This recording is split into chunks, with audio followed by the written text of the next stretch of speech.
ایک گاؤں میں رفیق نامی چور رہتا تھا۔ وہ بہت چالاک تھا، لیکن محنت سے اسے سخت نفرت تھی۔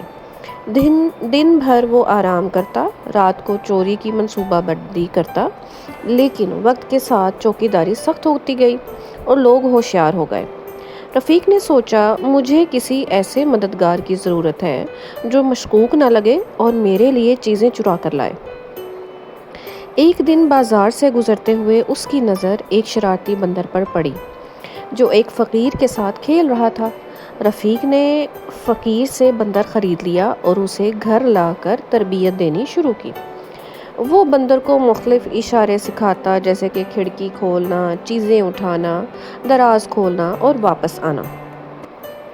کچھ ہی دنوں میں بندر نے سیکھ لیا کہ کس طرح گھروں میں جھانک کر قیمتی چیزیں چرائی جائیں۔ رفیق روز اسے ایک تھیلی دیتا اور بندر چپکے سے گھروں میں گھس کر زیور، سکے، کھلونے اور دوسرے قیمتی سامان چرا لاتے۔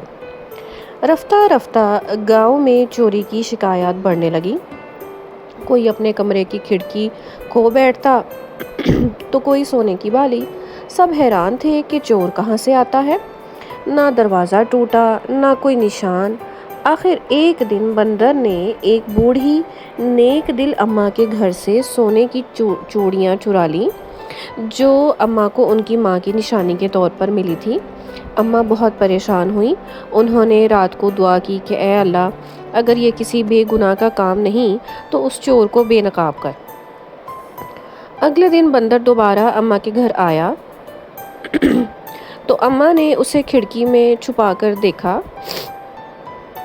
اماں چپکے سے بندر کو پھندے میں پھنسا لیا۔ وہ اسے مارنا نہیں چاہتی تھی، بلکہ سبق سکھانا چاہتی تھی۔ انہوں نے بندر کی گردن میں ایک رکا باندھا۔ جو چیزیں تم لے جاتے ہو وہ دلوں کو توڑ دیتی ہیں۔ چوری بند کرو، ورنہ سب کے سامنے بے عزت ہو جاؤ گے۔ بندر وہ رکا لے کر رفیق کے پاس واپس آیا۔ رفیق نے رکا پڑا تو پریشان ہو گیا، لیکن اگلے دن بھی اس نے بندر کو بھیج دیا۔ اس بار اماں نے گاؤں کے چند ہوشیار بچوں کے ساتھ بندر کا پیچھا کروایا۔ وہ بندر کو چپکے سے فالو کرتے ہوئے رفیق کے گھر تک پہنچے۔ تب رفیق رنگے ہاتھوں پکڑا گیا۔ چور کو سزا ملی، بندر کو آزاد کر دیا گیا اور اب وہ گاؤں کے بچوں کے ساتھ خوشی خوشی کھیلنے لگا۔